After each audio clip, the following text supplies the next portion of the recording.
कार्तिक पुराण नवम अध्याय। नारद उवाच कहन्ति पद्मजनी सुत पद्मपुराणे जेउभत उत्तर खंडे ग्रंथ सार शुण हे पृथु नृपवर देवे जे स्वर्ग छाड़ी गले कनक गुहा आश्रय कले असुरे तिनि पुरे रही भुंजंती तिनि लोक सिरी दिने नृपति जलंधर हकारी शुक्रमंत्री वर ऐरी भावे हिंसा बही पुछई देवे गले काहीं जेबे भी प्राणे थिबे सुर तेबे कुशल काहीं मोर देहे जे लुचि थाई व्याधि आत्मा को शत्रु पणे साधी बैरी सेही परकारे पड़ाई थाई जेबे डरे गुपते थाई दिना केते पुणी साधई बुद्धि मते एथकु विचारई मोही मोर बैरी सची साई से जेबे प्राण घेनी अछि मोर संपद काहीं अछि एथकु कह मंत्री वर काहीं अछंती सर्वसुर जानिले जीवु एही क्षणी लुचिला ठारू धरी आणी मारिबी इंद्रादि देवता तेबे मु होइबी अचिंता एमंते नृपति वचने कहन्ति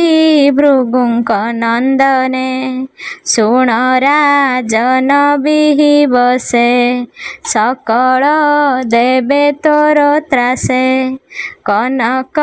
गिरी गहर रे लुचि पाषाण बांकी ढांकी द्वारे गुपते रही छंती सर्वे शुणिकी उपाय करिबे तांक उपाय सिद्धि नहु पाइले धरी आणत हूँ एमंत मंत्री मुखु शुणी से जलंधर वीरमणि असुर बलंकु अनाई बोलई जाओ बेग होई कनक गिरी क्रोट राज निर्बंधे जगी थाओ आज से गिरी क्रोटे सर्वसुरे लुचि अछंती मोर डरे आंभंकु जिणिबा उपाये विचारु छंती देवताए ताहांक बुद्धि बल पांची युद्ध आरंभ विधि पांची आंभे मारिबा तांकु धरी उपाड़ी गिरी आदि करी समुद्रे पढ़ाई पकाई बाणी सकल सुर सिर हाणी एथकु आगे तुम्भे जाओ आजक गिरी जगी थाओ मते अबेल आज दिन प्रभाते करिबी गमन एमंत बोली थाट पेशी नृपति अंतपुरे पशी सारिले स्नान भजन निसारे पल्यंके शयन थाटे जे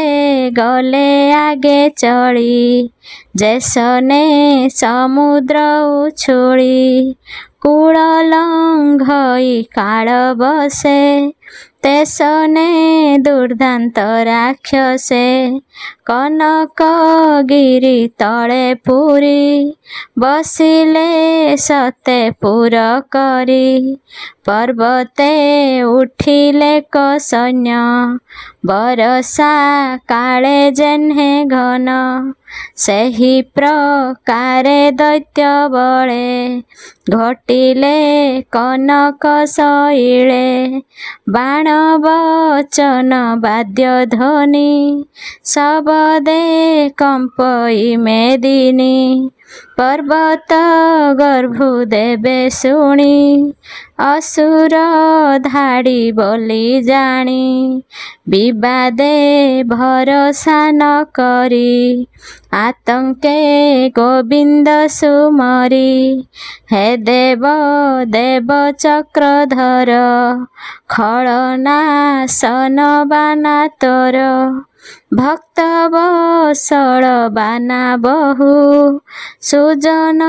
ସନ୍ତାପନ ସହୁ ସନ୍ଥ ପାଳନେ ଦେହ ଧରୁ ସୁଜନ ଜନ ଦୁଃଖ ହରୁ ମତ୍ସ୍ୟ କଚ୍ଛପ କାଳ ରୂପୀ ନମ ନୃସିଂହ ବିଶ୍ୱବ୍ୟାପୀ ନମ ବାମନ ଦ୍ୱିଜବର ଶଙ୍ଖ ସାରଙ୍ଗ ଚକ୍ରଧର ଗଦା ସହିତେ ଭୁଜ ଚାରି ଦୃଷ୍ଟ ଦାନବ ତର୍ପହାରି ଅବନି ଭାରା କରୁନାଶ ତୋତେ ସୁନ୍ଦର ପୀତବାସ କୌସ୍ତୁଭ ମଣି ହୃଦେ ସାଜେ ନମ ଦେବାଧିଦେବ ରାଜେ ଗରୁଡ଼ ଧ୍ୱଜ ଲକ୍ଷ୍ମୀକାନ୍ତ ଅନନ୍ତ ଶୟନ ଚ୍ୟୁତ ଅଖିଳ ଜନ ଆତ୍ମା ରୂପୀ ଆକାଶ ଜଳ ସ୍ଥଳ ବ୍ୟାପୀ ସକଳ ହୃଦ ପଦ୍ମେ ଥାଉ ଭାବେ ଅଭାବେ ଗତି ହେଉ ଏଣୁ ତ ନାମ ଅନ୍ତର୍ଯାମୀ ଆମ୍ଭ ଆତଙ୍କ ଫେଡ଼ ସ୍ୱାମୀ ତୁ ଆମ୍ଭ ପ୍ରଭୁ ପଦ୍ମମୁଖ ଘୋର ଦାନବ ଦଣ୍ଡୁ ରଖ ଏମନ୍ତ ବୋଲି ଦେବଲୋକେ ସ୍ତୁତି କରନ୍ତି ଗୁରୁ ଶୋକେ ଦେବଙ୍କ ଆତଙ୍କ ବାରତା ଜାଣିଲେ ଜଗତ କରତା ଉପେକ୍ଷୀ ଅନନ୍ତ ଶୟନ ସନ୍ନିଧେ ଗାରାଇଲେ ସୁପର୍ଣ୍ଣ ଅପୂର୍ବ ରୂପ ହୋଇ ହରି ଗରୁଡ଼ କନ୍ଧେ ବିଜେ କରି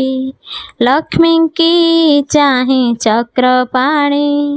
ବୋଲନ୍ତି ଶୁଣ କମଳିନୀ ସିନ୍ଧୁ ନନ୍ଦନ ଜଳନ୍ଧର ସେ ଦୃଷ୍ଟ ସାନୁଜ ତୁମ୍ଭର ସଙ୍ଗେତା ଘେନି ଦୈତ୍ୟ ବଳ ଜିଣିଲା ଦଶ ଦିଗପାଳ କାରେଣୀ ହେଲା ତିନି ପୁରେ ଦେବେ ପଳାଇ ତାର ଡରେ ଲୁଚିଲେ ଗହନ କାନନେ ଏତେକ ଶାନ୍ତି ନାହିଁ ମନେ ଦେବଙ୍କୁ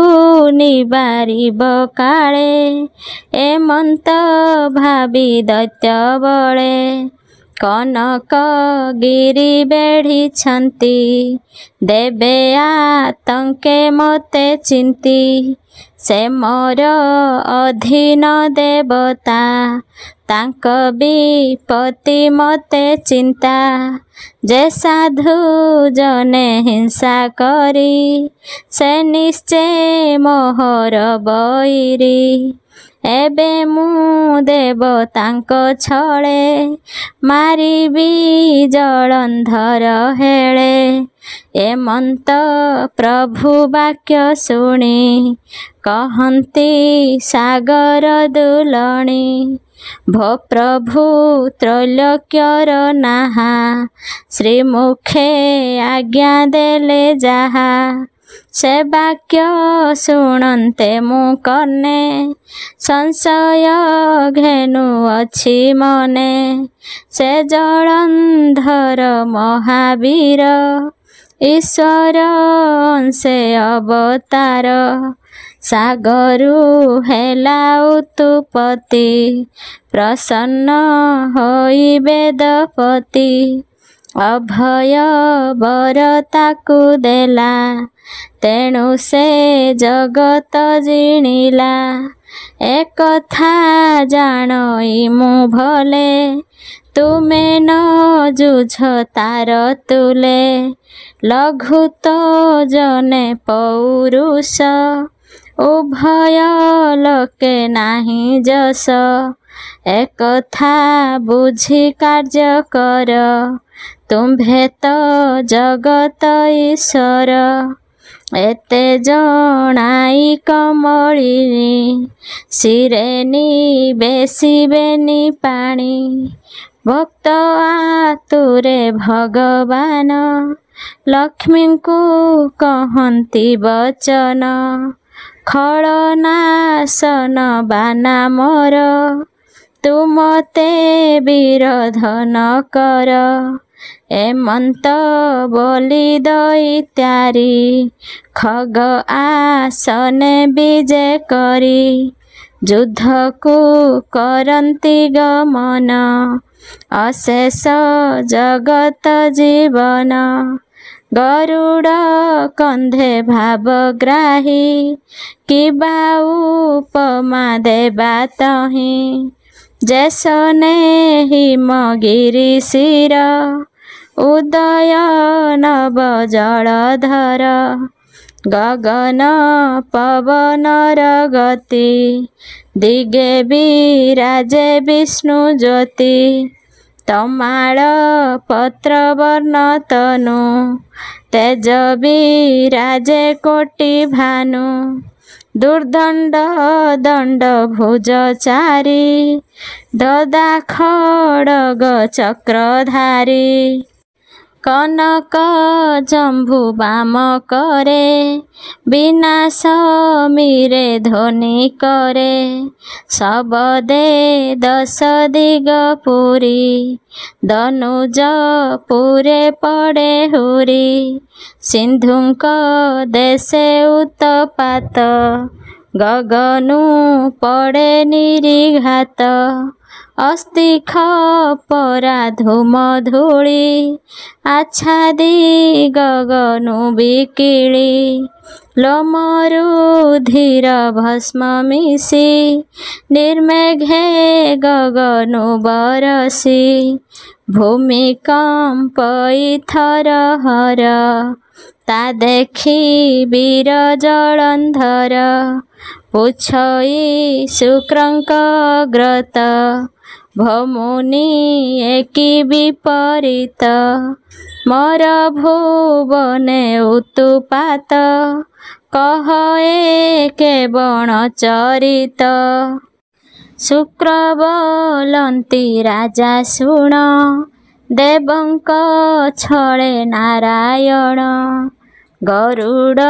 ଆରୋହୀ ଆକାଶେ, ଆସନ୍ତି ତୋହର ଉଦ୍ଦେଶେ। ତାଙ୍କର ଦଇତ୍ୟାରି ବାନା, ତେଣୁ ଏ ଉପଦ୍ରବ ସିନା। ମନ୍ତ୍ରୀ ବରର ଏ ଉକତ, ଶୁଣି ସକ୍ରୋଧେ ସିନ୍ଧୁ ସୁତ। ଯୁଦ୍ଧ ଆରମ୍ଭେ ସଜ ହୋଇ, ତୁରିତେ ସୈନ୍ୟ ସଖାରାଇ। ଆରୋହୀ ହେମମୟ ରଥେ, ଧାମେ ଉତ୍ତର ଦିଗ ପଥେ। କହଇ ବ୍ରହ୍ମାଙ୍କ ନନ୍ଦନ, ଏଥି ଉତାରୁ ଭଗବାନ। ଗରୁଡ଼ ପୃଷ୍ଠେಂ ବିଜେ କରି, ମିଳିଲେ ହେମକୂଟଗିରି। दैत्य जे जलंधर बोले देवंकु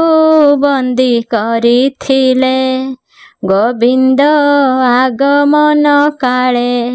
भये भालिले दैत्य बले बहुत तृण ठूल होई जैसने एकठाबे थाई से जेन्हे उड़ंती पवने असुर गोविंद दर्शने भाजिले सेहि मति होई एमंते जलंधर जाई सैन्यंकु रहिला बरी दैत्यंकु देखि दैत्यारी देवंक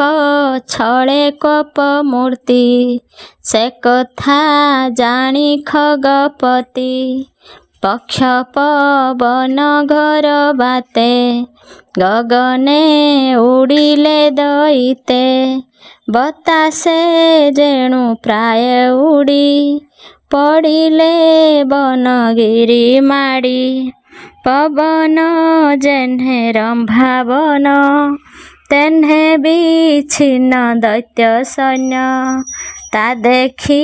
जलंधर कपि बाण बिंधिला दिग व्यापी प्रभुंकु कला सर पीड़ा तिलाधे नदी सई छड़ा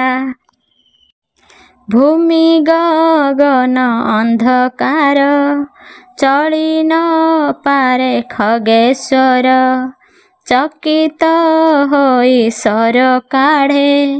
बेळु बेळ सर पड़े ता देखी प्रभु चक्र पाणी असुर सर पथि हाणी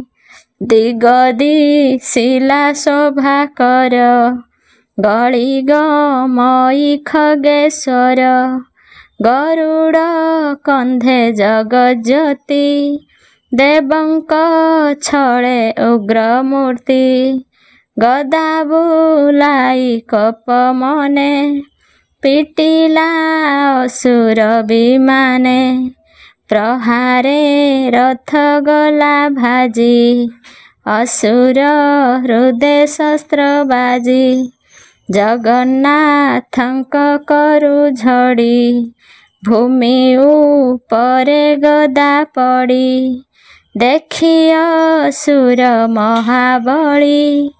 गदा घेनिला करे तोली पिटिला खगेश्वर मुंडे जेन्हे कुलिस गिरी खंडे तेन्हे शुभिला घड़घड़ी सुपर्ण मूर्छा जाई पड़ी ता देखी जगत ईश्वर शंख छुआई तार शिर भृत्यकु देले जीवदान बोइले जाओ निज स्थान अज्ञाने गला खगपति एथिउ तारे युद्ध रीति खड्ग धरी विष्णु करे प्रहार कले जलंधरे दैत्य बंचाई माया पथे विष्णुंकु प्रहारिला मुथे मुथ विघाते जगन्नाथ धइले दानवर हाथ असुर अस्त्र पसरी विष्णुंकु बाम करे धरी ता देखी प्रभु ब्रह्म राशि तेजिले शंख चक्र असी हत आयुध होई हरि दैत्यकु चारि भुजे धरी दैत्य धरिला बेनी करे माल बिंधाणी युद्ध परे पुणी उभये मने छाड़ी निर्बंधे भुजे भिड़ा भिड़ी पड़ी गढ़ंती भूमि भागे जेन्हे समरे बेनी भावे सिंह शार्दूल प्राय दिशी जुझंती अंगे अंग मिशी पुणी छाड़ीण पुणी धरी मुंड को मुंड मरा मरी निर्घात प्राय शुभे ध्वनि अग्नि उछुळे तेज घेनी पट संजगे प्राय जळे लिभि पड़ई अंग झाळे पादे मर्दित महिस्थली क्षण क्षण के उड़े धूली दानव तुले दैत्यारी देवंक छळे युद्ध करी से जलंधर महाबली मूर्ख स्वभावे करे कली जार महिमा अप्रमेत तार संगते सिंधु सुत युद्ध आरंभे माल बंधे सुमरी मुथे मुथे संधे अळप पसरी रही मारंती मर्म स्थाने चाही भुज को भुज छंदी धरी चरणे चरण उभारी गड़ी पड़ंती महिलोटी हृद को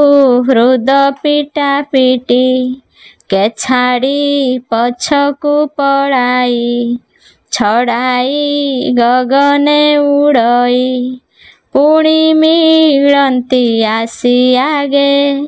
धरी उड़ंती शून्य मार्गे आकाशे होई मिशा मिशी पुणी भूमि रे पड़े आसी मेरु पर्वत प्राय होई शबद पुरी कंपे मही पादे धरणी टळमळ पड़ंती भांगी शिला शिल ग्राम पाटणा पुर देश अनेक जीव जंतु नाश रात्र दिवस घोर ऋण दिन को दिन युद्ध टाण विश्राम न करंती क्षणे काल विकाल प्राय रणे घोर प्रतिज्ञा दीर्घ रड़ी जैसने मेघ घड़ घड़ी प्रखर निश्वास पवने स्थावर पड़िले गगने मेरु सहिते टळमळ भये कंपिले दिगपाल दैत्य अंगरे दैत्यारी बाहु युद्धरे समसरी एमंते केते काल गला केही काहाकु न जिणिला बद पंचगुणे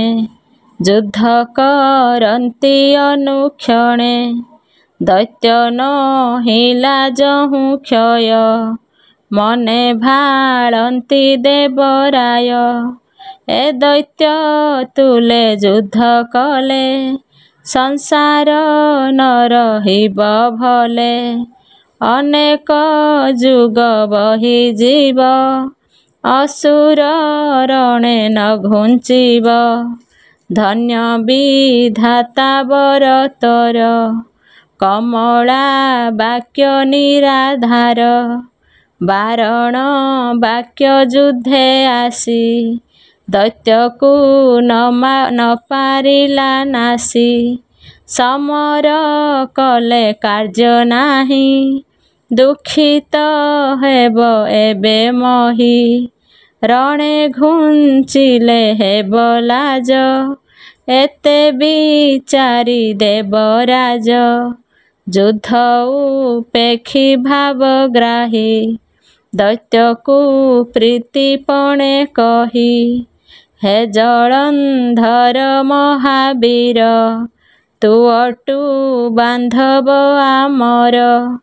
आम्भे अशेष लोकपति लक्ष्मी आम्भर प्रियवती से जे समुद्र अवतार तू वीर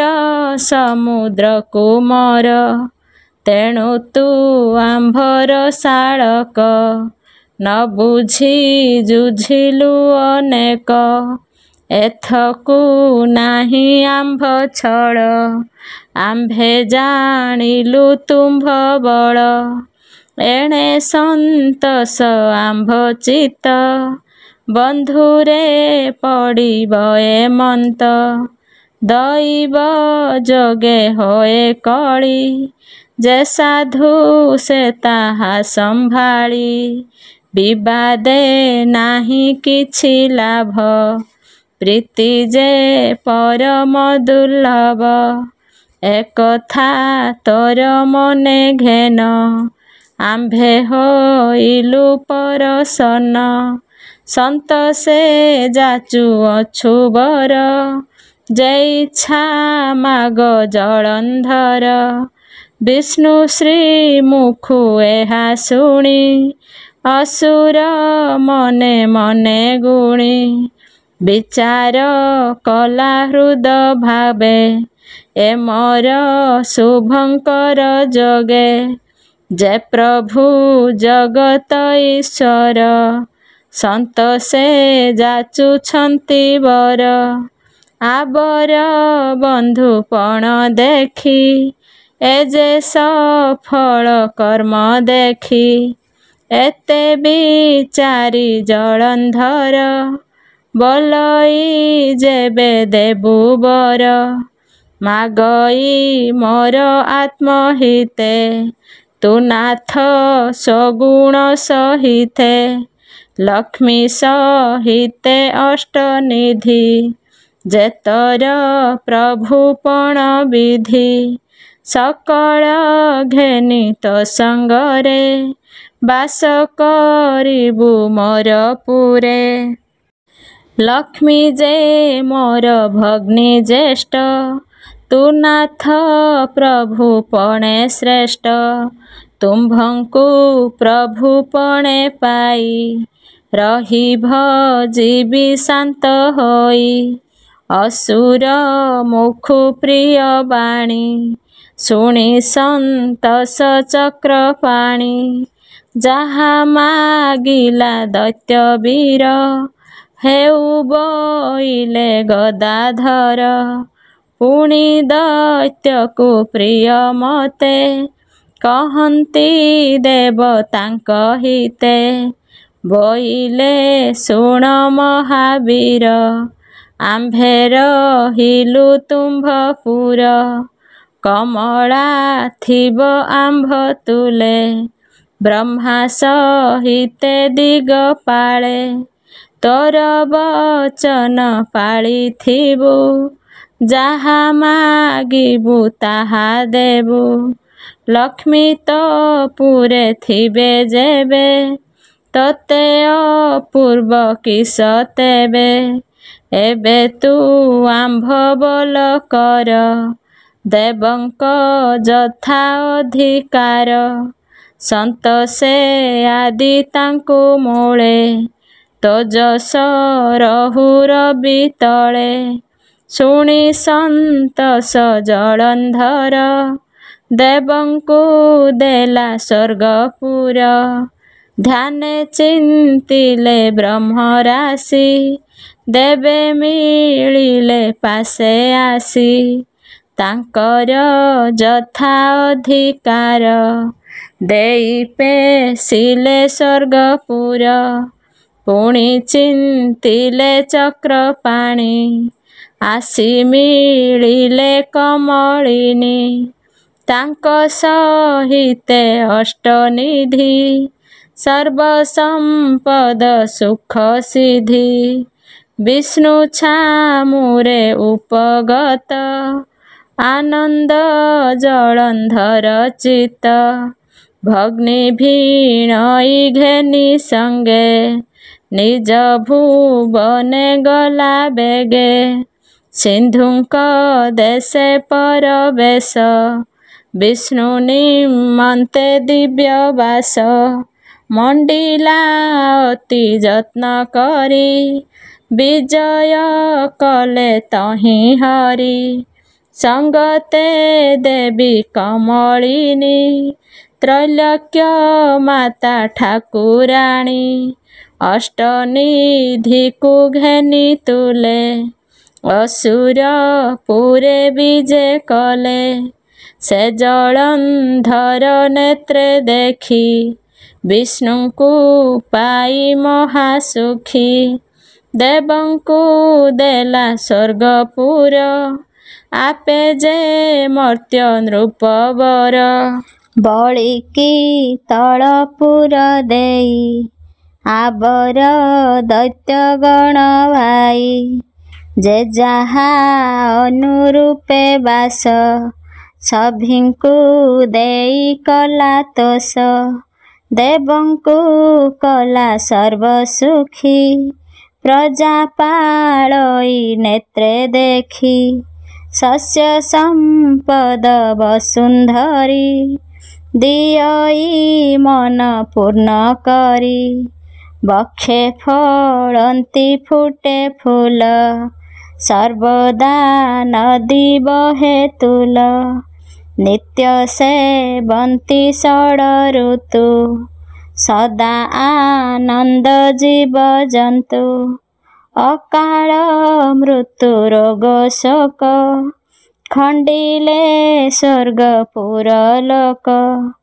एमंते सिंधु राजबला दीति वैकुंठ मर्त्य कला विष्णु को निज पुरे रखी प्रभु को बंधु भावे देखी नीति करई पूजा कर्म आत्मान चिन्हि मति भ्रम देवे जे स्वर्गपुर आसी यक्ष गंधर्व गण ऋषि जलंधर को भेटी नीति तामन जानी खटी थांती न पाई हरि दर्शन तेणु विकल तांक मन निरते विष्णु पादे ध्यान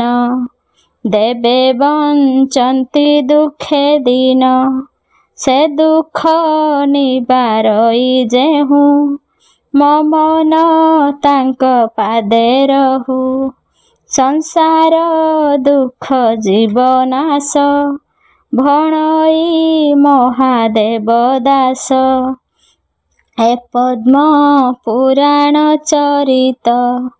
उत्तर खंडे जे उदित गीत जे कली ग्रंथ सार सुजने दोष क्षमा कर।